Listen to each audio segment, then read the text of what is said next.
Hello and welcome to another edition of Ask the Experts here on City News 570. I'm joined today by Faisal Susiwala. Faisal is ranked within the top 5 real estate brokers in the world for RE/MAX. He's also Canada's top real estate broker. Faisal started his career at the young age of 18 and has been delivering outstanding results for over 30 years now, most notably with RE/MAX Twin City Realty. Faisal is here today to talk real estate predators, and who are those folks willing to buy your home for cash?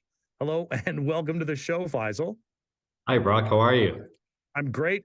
And we were doing this a couple of weeks ago. It was so great that we're able to have you back on again. Listeners, if you are interested in any of the information we discuss over the next hour, please reach out to Faisal. You can start your journey at homeshack.com. You can call him directly, 519-624-5555, or through email, faisal@homeshack.com. Later in the show, I'd like to spend a little bit of time talking with Faisal more about his book, The Real Deal, Billion-Dollar Real Estate Broker. The book is currently available on Amazon and Audible and Kindle. But in the meantime, so much to talk about over the next hour. Faisal, we've just had another interest rate hike. Can you give us a market update? How are things looking 4 weeks into the new year? So there's a lot of activity that has started already in the marketplace. Of course, the interest rates have just gone up by 0.25%, which we don't know what that's going to do to the market at this point, but I don't expect it's going to have a huge impact, believe it or not. So the prime is going to be up to 6.7%, which is a significant jump from what we've been accustomed to, but it's only 0.25% higher than what it was. We don't know at this point if the fixed lending rates with the big banks will be affected. It will definitely affect prime. So if you're on a variable, you'll be impacted. There's no question.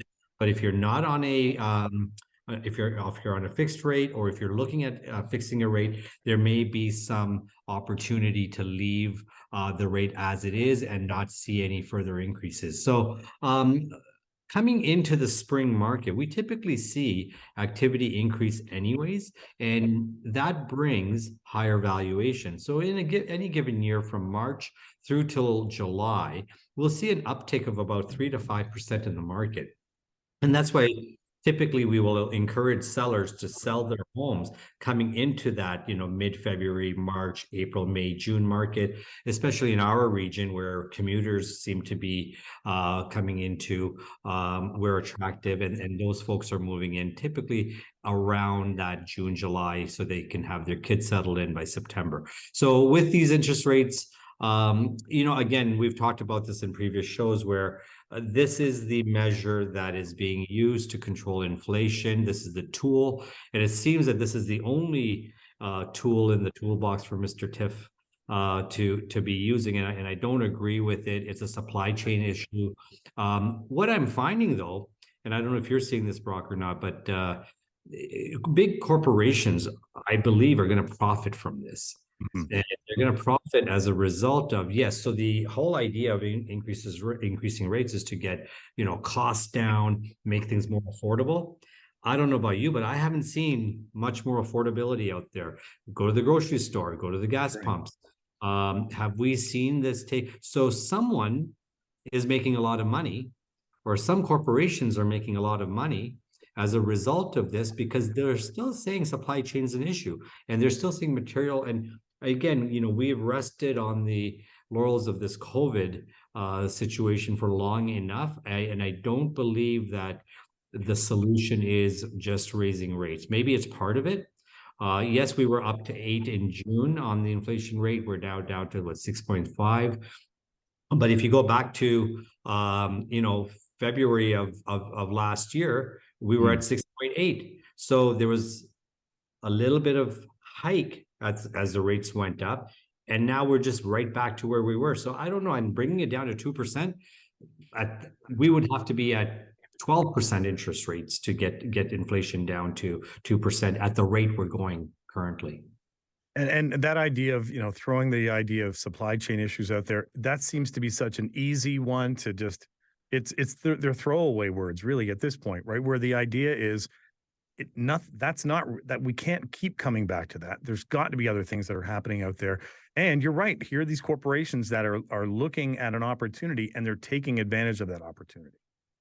Yeah, and these tools are antiquated. They're from the 70s and 80s. In the 70s and 80s, yes, you raise interest rates to get inflation under control, but there's so much more that's happening now, and we've evolved. Unfortunately, I don't think the government has. And this is what we're facing right now. And unless they can come up with another solution or another option other than just using interest rates to control inflation, I don't think that we're going to get this under control. You had talked about people that are, maybe their mortgage is coming due, and they're hesitant because they know what's going on right now. If a client came to you with that sort of concern, are you going to say to them, look, lock in for 2 years? Just kind of keep your fingers crossed. Let's see what's going to happen. Don't be locking in for 5 years. Just we're going to take this sort of 6 months at a time, sort of thing. I'm suggesting definitely 2, maximum 3 years. It just like anything, it takes time for it to initiate, and then it takes time for it to absorb, and then it takes time for it to correct.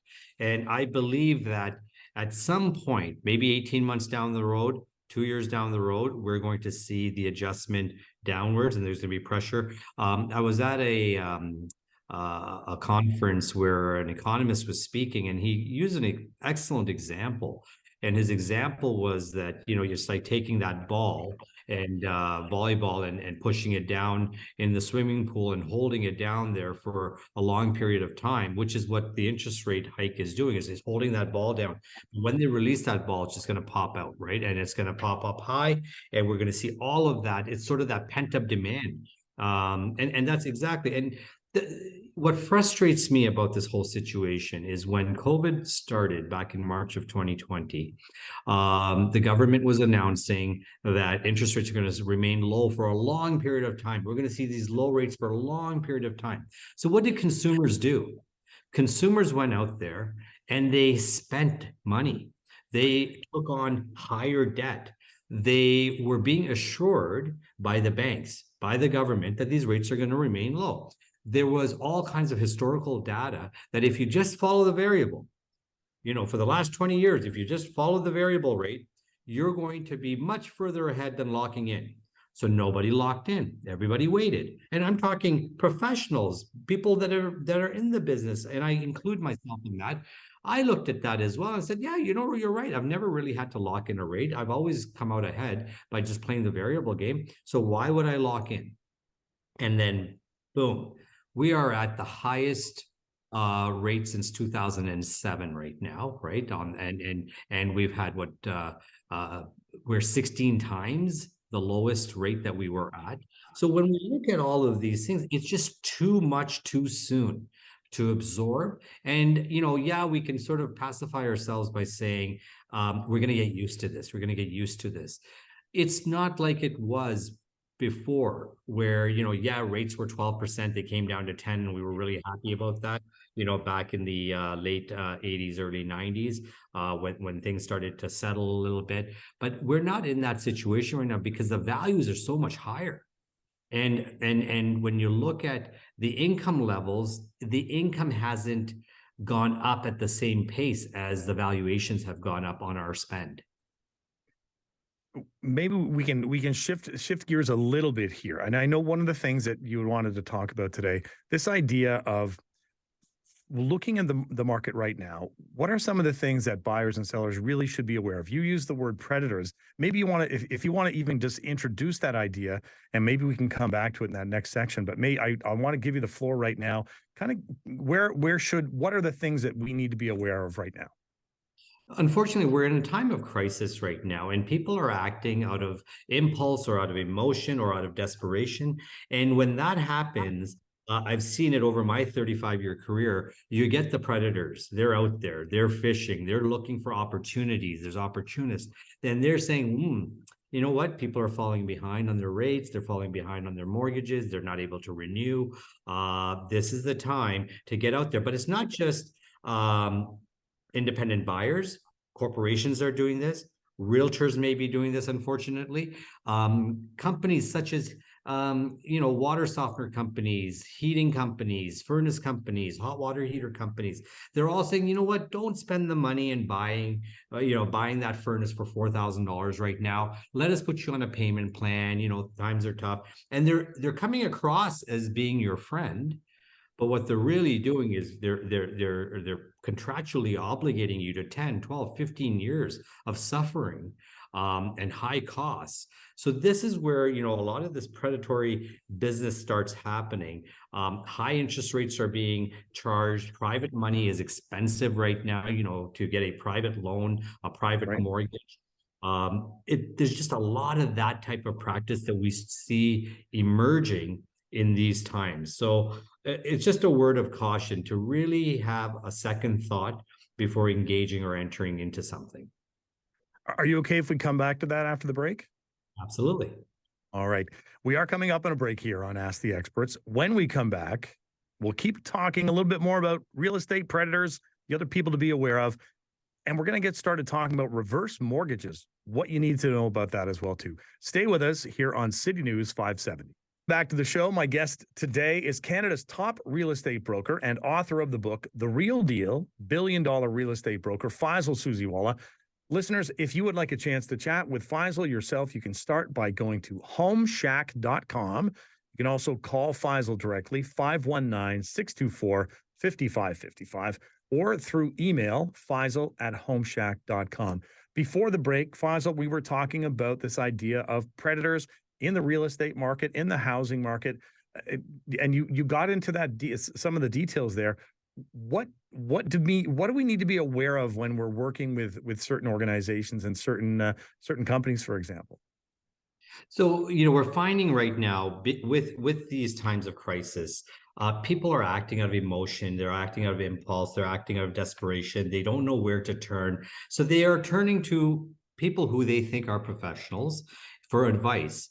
And sadly, in the last month and a half to 2 months, since these rates have really started impacting people, and people will sort of sustain, they'll get through a couple of months, 3 or 4 months, and they'll just sort of tread water as much as they can. But there comes a time where they just have to pull the chute and say, I can't do this anymore. And then what happens? They fall behind, and then you get the letters and that. And sadly, like I said, in the last few months, I've seen those situations where people are about to lose their home. They've had their 3rd month of non-payment. The lawyers are sending them expensive letters, making claims. And these folks have nowhere to turn but private lending, basically loan sharking, and the terms that these folks are charging. And we were talking at the break. It's not illegal, but it's immoral, and it just feels wrong. And unfortunately, they're putting people into a situation where knowingly those folks are never going to be able to recover from that type of debt. So they have to look at options. And sometimes the option is the door knock from a realtor or from an investor or from someone saying, hey, I can get you out of this mess. So instead of helping that person get the most out of their home and sell that property for the highest possible price, there are people who are acting unethically and saying, well, you know what, let me cut you a check and stop the pain, stop the bleeding. Always get 2, 3, 4 opinions. Talk to family, talk to your lawyer, talk to your accountant, talk to someone you respect that isn't out to get you, and ask them for their advice, for their objective advice before you enter into any contract. I have met with a couple of individuals just in the last 2 months that were about to sign on the dotted line, and I'm glad they called me, and we were able to get them excessive amount of money that they would have just left on the table or given up just because they felt so desperate. They felt they had no other option. And it might sound great, like, hey, I'll buy your house for a really good price to get you out of this mess. I'll take care of all your debt. There might be a lot of equity there. So, but I'll take care of all your debt and I'll let you live here for free for a year. If it sounds too good to be true, it probably is. And it's only good for the predator. speaking of predatory actions, like I said, we were talking about supply chain and how, interest rates are just making corporations even richer because they're not really adjusting their prices. So we're seeing a lot of this type of activity happening, and this always happens in these times because they know they can take advantage of people. One of the other topics that we wanted to discuss today was reverse mortgages. Right. And I don't quite want to use the term predatory with reverse mortgages, but it's borderline. Right. And what it is, it's going after seniors in most cases, but you don't have to be technically a senior. As I'm approaching 55, I don't want to say that I'm approaching seniorhood here, but you have to be. You're not even halfway. You're not even halfway done. Not even halfway. Good. But as you, if you're 55 years old, you qualify for a reverse mortgage. So let me just sort of give you the Coles Note version of what a reverse mortgage is. Reverse mortgage is where a lender gives you a certain portion of the equity from your home in advance, and you make no payments on it. Okay. So it's basically, here's $200,000. You owe nothing to us at this point. We'll just let the equity within your home start using that to make the payments on the money that we've lent you. And at some point, when you sell your home or if you pass away, that's when that money becomes due and payable. Okay. So it sounds pretty good in principle that, hey, that's not bad. Now, if you're 55 years old, you may want to think twice about that, because with the compounding of interest over time, you might run out of equity before you run out of life. You might outlive, so you don't really want to take that. If you're going to consider taking that, you don't want to take that too early on in the game. You may want to wait till you're 65 or 70 years old, if that's an option you're considering. And I'm not saying it's not a good option. I'm saying really think twice before entering that, because it's a very expensive option. And there are so many alternatives to a reverse mortgage. In Canada, there's a monopoly. There's only two banks, which is Home Equity Bank, CHIP, CHIP. You've probably seen the ads on television, and Equitable Bank. Now, it's interesting, they get in the US, they've got Tom Selleck with his big mustache on television saying how great it is and how it saved his friends from losing their homes, and they can retire and die there and never have to worry about anything. And then, we've got Kurt Browning here doing it on CHIP. It was interesting.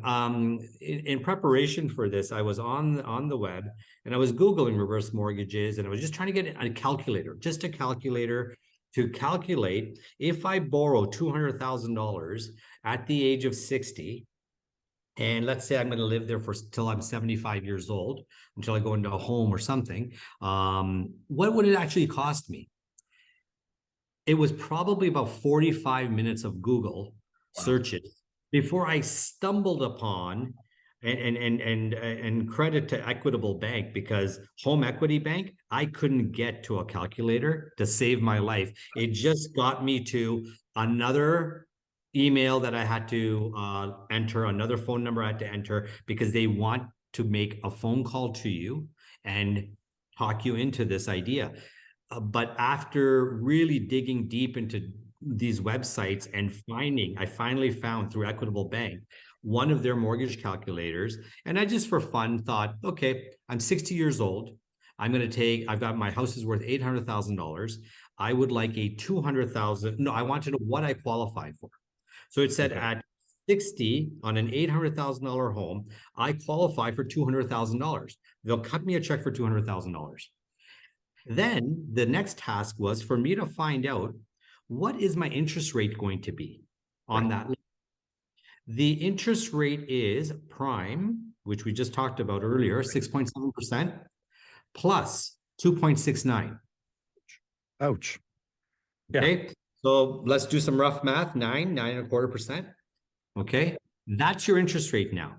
But they're not advertising the interest rate. It took me a good hour to get to that number. Then when I finally was able to input the numbers into the calculator, at the age of 75, my interest charge on $200,000 borrowed will be $607,400. $459. My reverse mortgage payable is still $200,000. I still owe that. Okay. And the remaining equity, if my home value continues to grow for the next 15 years, Right. okay, and there's no positive on that, because if you look, we've had a 35% drop since the high in the last year. So let that $800,000 home will be worth 1.2 million at 15 years. So my equity now has depleted, and I only have $438,000 on a home that I had 800,000, but it's also eaten up $607,000 in interest money.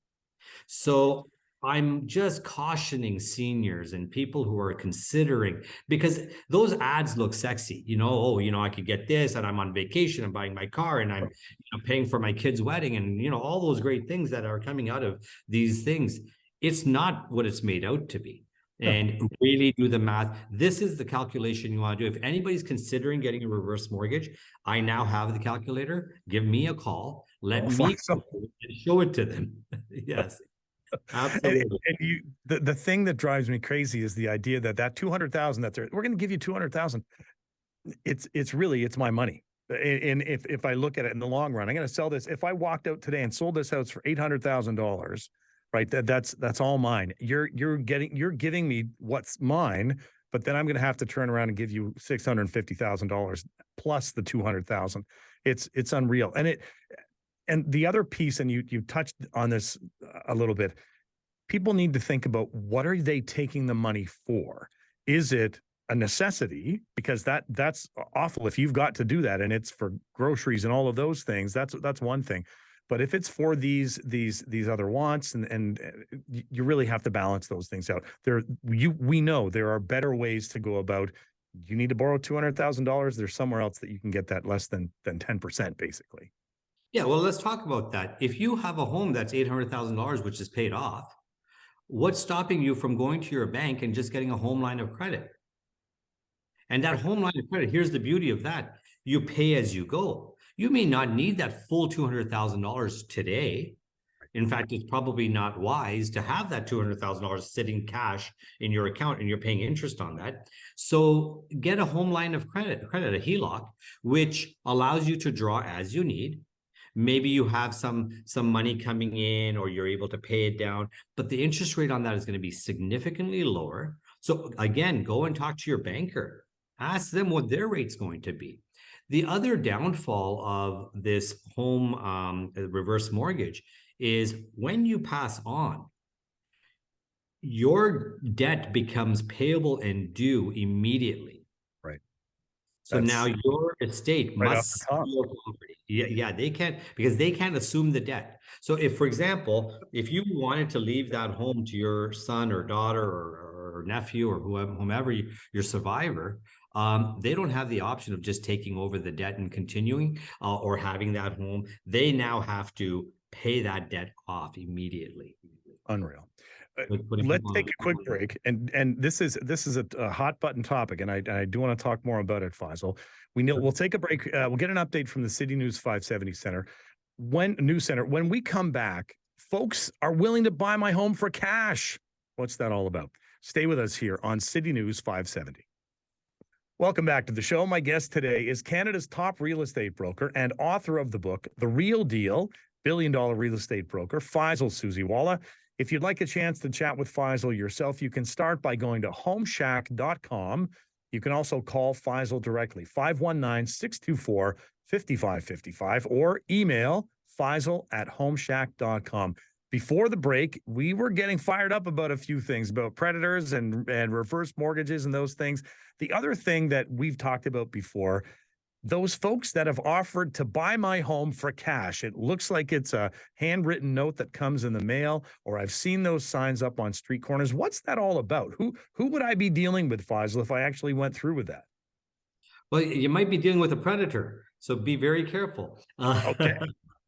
Well, okay. So, I mean, there are those yellow, green, white, tacky signs that we see at street corners that say, I buy your home for cash.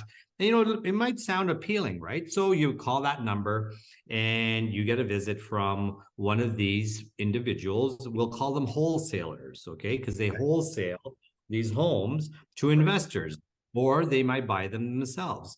And what they're doing is basically they're selling you on the idea that, hey, you may need a new roof, or your basement leaks, and your house is a mess. You don't have to even worry about all that. We will just cut you a check, take a couple of months, whatever, move out, take your time, you get your money, you're gone. But they're buying it at such a massive discounted rate. And most sellers are not realizing how much money they're actually leaving on the table. Initially, it sounds like a good idea, right? Because you've got somebody coming in, you don't have open houses, you don't have agents coming in, you don't have to pay a commission. So it sounds like a pretty good deal. But when you look at the net dollar amount that you're actually getting, it's in excess of 20 to 25% discount from the true value of that property. So you have to ask yourself, is that inconvenience worth an extra 20% in your pocket? We know how hard we work to earn our money. So on an average home that's $800,000, if you're leaving $160,000 on the table, and let me remind you that $160,000 in Canada is tax-free money. There's no capital gains tax. So if you're in a fairly high tax bracket, you could be paying up to 50% tax. That means you'd have to earn $320,000 to get $160,000 in your pocket. So why would you leave that amount of money on the table just because you didn't have to show your home? Now, legitimately, there are people out there that have a bunch of renovations that they need to do to a home, and they just can't afford to do it, and they're going to suffer a loss on the value of their home because it's not going to show well, and there's a lot of deferred maintenance that needs to be done. So we have to look at, okay, what are the alternatives to that? And we'll talk about in a minute as to what can be done to assist those folks that are doing that. But taking on these situations discounted, and what are those folks doing that are buying these homes? They're coming in, they're renovating them, and within 2 to 3 months, they're flipping these homes for $200,000-$300,000 more than what, and in many cases, they're just putting some makeup on those homes. They're not going in there and renovating it, like putting new kitchens, new bathrooms. They're putting some flooring in, they're painting, they're doing some odds and ends, they're making it look pretty and putting it back on the market.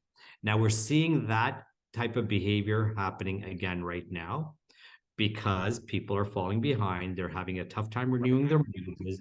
They might feel embarrassed. They don't want their neighbors to know that there's a for sale sign on their front lawn because they couldn't make, but think about your future, think about your children's future, think about the money you're leaving on the table, and don't fall into these traps. Similarly, we're getting those flyers in the mail, and you might think, wow, it's my lucky day. I got this handwritten note from someone who wants to be in my neighborhood, wants to live here because my father is moving in. It's a beautiful note. My father or my family member wants to live in this area. We identified your home as being one of the nicest homes, and it would be an honor for us to own your house. And, I've seen every letter, okay?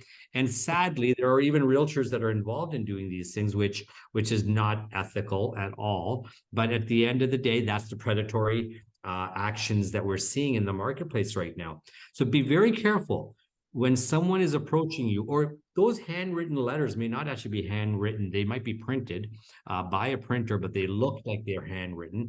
And again, it's sad to say, and I should give seniors more credit, but I apologize if I'm offending anyone, but it's seniors that are getting taken advantage here. They're unsuspecting. They're feeling that this is a really nice person knocking on my door saying that my house is worth this. I bought my house in 1968 for $13,000 and they're offering me $600,000. So it's a really nice person that's wanting to buy my home, and he's got a nice young family that's going to move in. None of that actually ever happens. It's all lies. And at the end of the day, they're profiting and you're left with less money in your pocket. So those are the cautions right now that I have to speak about. That just don't get wrapped up. Look at your options. Do you find too, and I don't know if it happens very often, but let's say someone passes away and then it falls on the family members who may not be interested in buying the home that the person was in. It is sort of a quick fix, right? And maybe in some cases it's like, I don't want to deal with the emotional part of owning this home. And that's that. I think you're right. That idea, the predators start to swarm around again, right? And they're looking at, and that's awful to think that way. But some people look at it, hey, this is my business. I'll take that off your hands because you don't want to be dealing with all of the memorabilia, all of the things, the mementos, and so on. Does that happen in the real world when we're looking at stuff?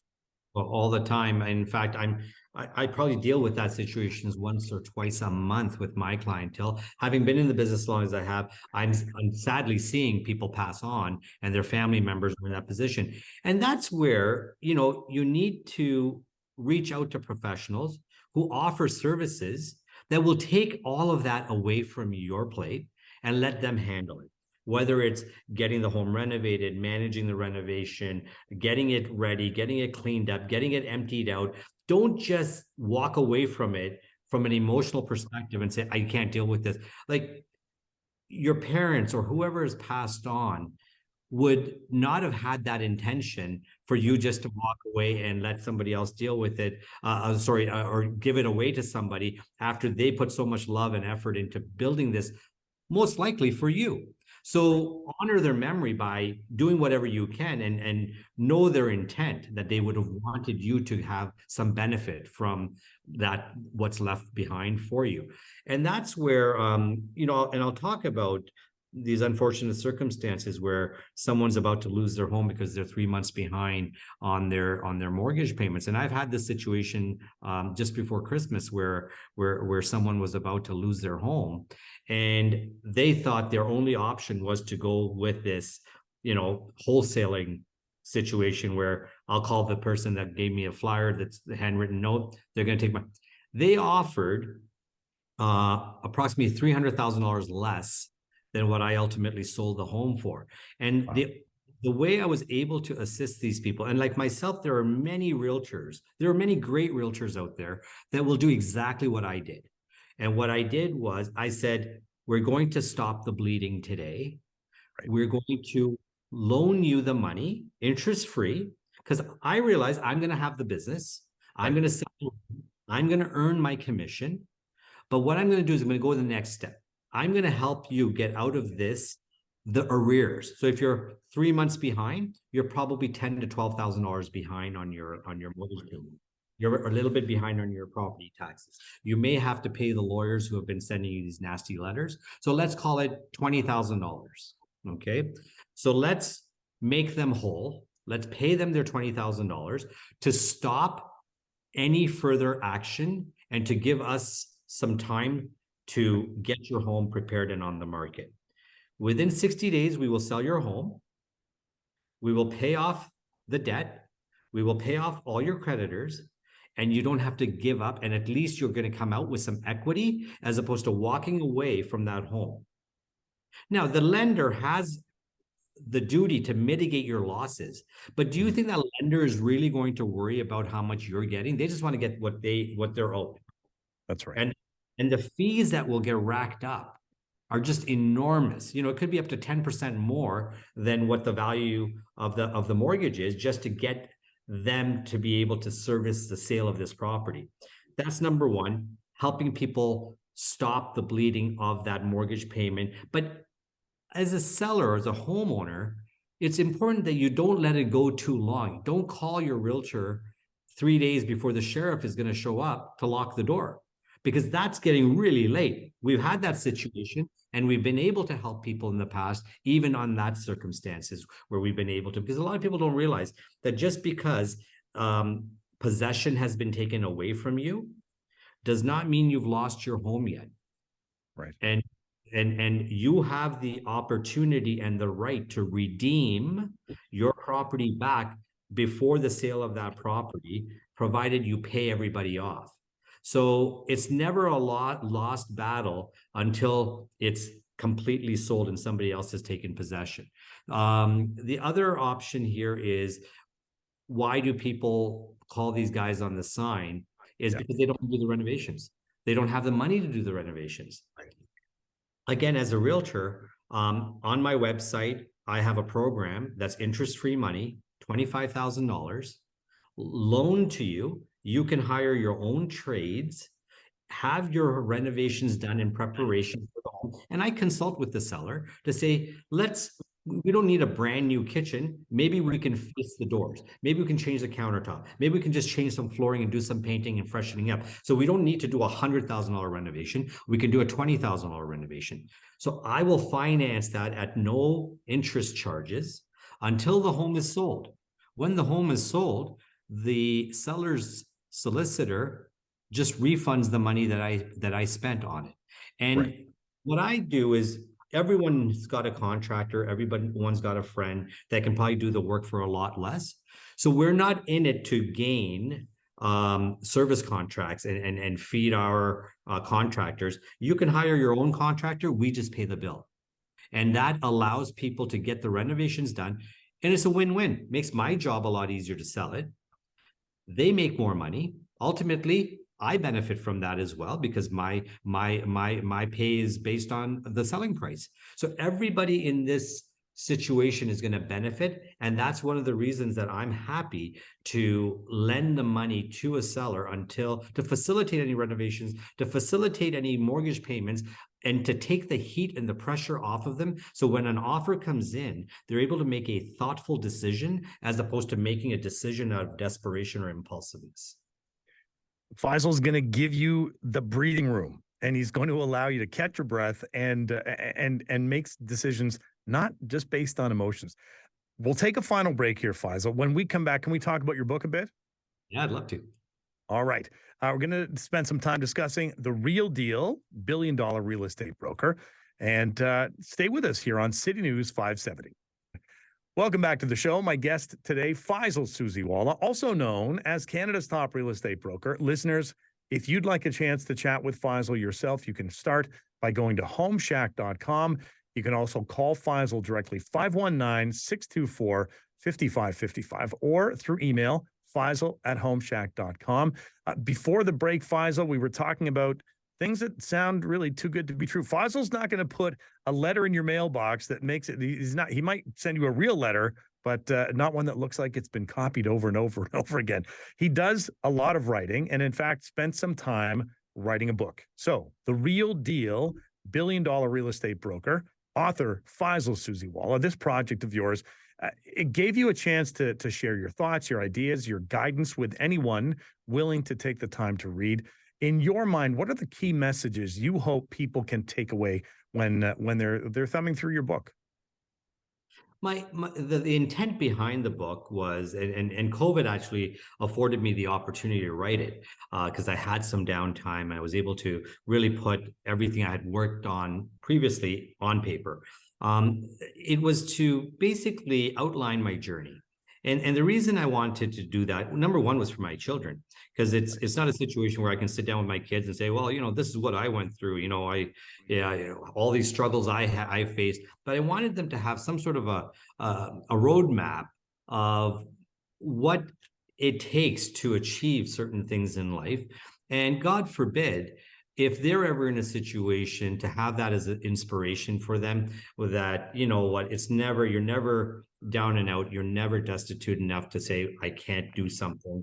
And it was really, sometimes you learn from your own journey, sometimes you learn from the experiences of others. And I want to share my experiences so that someone who was maybe a young person at 18 years old being rejected from, their first real estate job, from feeling that, I'm a visible minority, I'm too young, I'm an immigrant, I'm not going to be taken seriously, or you're being told to fit into a certain mold.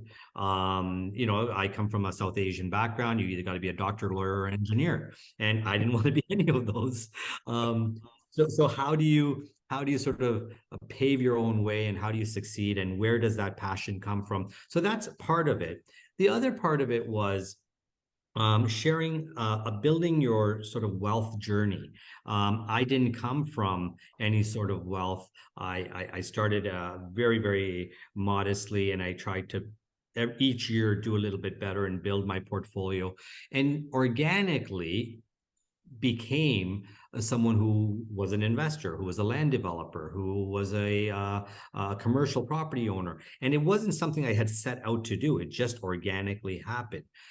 through that journey, a lot of my clients who had seen me evolve through my life and through my career would often ask me, well, Faisal, share your ideas. Like, what do you think? And I never looked at myself as someone that was a realtor to help people build wealth or help people invest in real estate. I was just the guy that came up to your house, listed your house, sold your house, and that was it. And I still do that to this day. Yep. But personally, I was building a portfolio.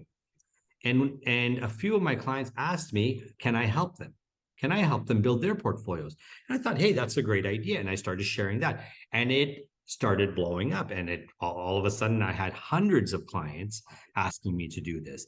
So that was the sort of the middle part of the book. It's talking about building your investment portfolio, the strategies, the procedures you go through, the resources you need, how to save money, how to connect with certain people, how to create partnerships, and the types of properties to identify and what not to be afraid of. Like we've talked about in the past, that don't get so focused on cash flow that you forget about appreciation. Focus more on the long game. Real estate is not a short game. You're buying properties for long term. You're thinking about your retirement. You're thinking about your estate. So all of that, I've been able to sort of compile all of my thoughts and my learning into that. And then lastly, I wanted to share, being in the business that's been so rewarding to me. I had the benefit of being mentored by some amazing people. I've had the opportunity of being surrounded by some amazing realtors and professionals that gave me so much insight, that helped me so much in my career. And I learned so much from their experiences that I want to share my experiences and my strategies and my philosophies for my fellow realtors. Because I would get called often to ask, and I do some coaching as well, but I don't have the ability to coach hundreds of people or do large seminars. So I wanted to put in my book a step-by-step from day one of entering this field, or any field for that matter, and how to grow your business, how to market, how to react to certain situations, and what levels of investment and when in your career you should make those investments in order for your personal portfolio to thrive and for your career to also thrive. And you've mentioned a couple of things that kind of key on this. That idea you mentioned, you were talking about people that are, that may be at that age where they are, passing away and those kinds of things. But in your mind, they have been, and I don't want to use necessarily the word client, but they have been with you along this journey. It's not like people buy and sell houses every couple of years. You've built relationship with people, and those relationships go a quarter of a century in some ways. And it's interesting. In my line of work, oftentimes I'll be talking about, what I do for a living and mention, no, the people I speak with is Faisal. And people will say, oh, that's my guy. And I'm thinking, okay, well, how many people has he worked with? Well, almost everybody I talked to, he's like, oh yeah, he helped me sell my house back when I was, and it's like, you've made that impact. And I know you've got time that goes into social media. You go into time like this for Ask the Experts, but I gotta guess that for you, word of mouth has still got to be almost number one. The things that people say about you, you've built that up, and it continues to snowball, even 25 years, 35 years, or 30 years later. Yeah, I'm truly blessed and just so honored and so grateful that I have such a great community surrounding me and great people surrounding me. And I've had the support from day one, and I love this region for that reason. I never have felt like an outsider in this region. They've always made me their own and supported me that way. So I'm eternally grateful for that. You mentioned as well, some people thinking about retirement. I'm guessing you said 55. I'm thinking you're still going to be at this when you're 75. Am I right? I'm useless in every other aspect of my life. So I have no choice, Brock, but to do this. Well, we're happy to have you keep doing it. And that idea, I love the idea that you talked about. COVID gave you that time to put the time into this passion. And I think a lot of people looked at it that way. I remember reading something early on at the beginning of the pandemic and someone saying, I just hope I survive. But a lot of other people looked at it and thought, this is my chance. I might not have to, I might not be able to do these other things right now, but where can I put my time? Where can I put my efforts? Because as a creative person like you can't, you're right. You can't, you can't be stumped and not having that sort of outlet as well. So I'm glad to hear that, that you're not willing to slow right down. Faisal, I want to thank you for coming on the show today. Always a pleasure to chat with you. We've learned something new. Every time we get together, I learn something new. Thanks again for giving us some of your time today. Thank you so much for having me on again, Brock. That was Faisal Susiwala, Canada's top real estate broker, recently published author of The Real Deal, billion-dollar real estate broker. Luckily for us, someone always willing to share his thoughts on the current real estate market. Big thank you to our technical producer, Adam, for pushing all the right buttons. And thanks to you, listeners, for joining us. You've been listening to Ask the Experts here on City News 570.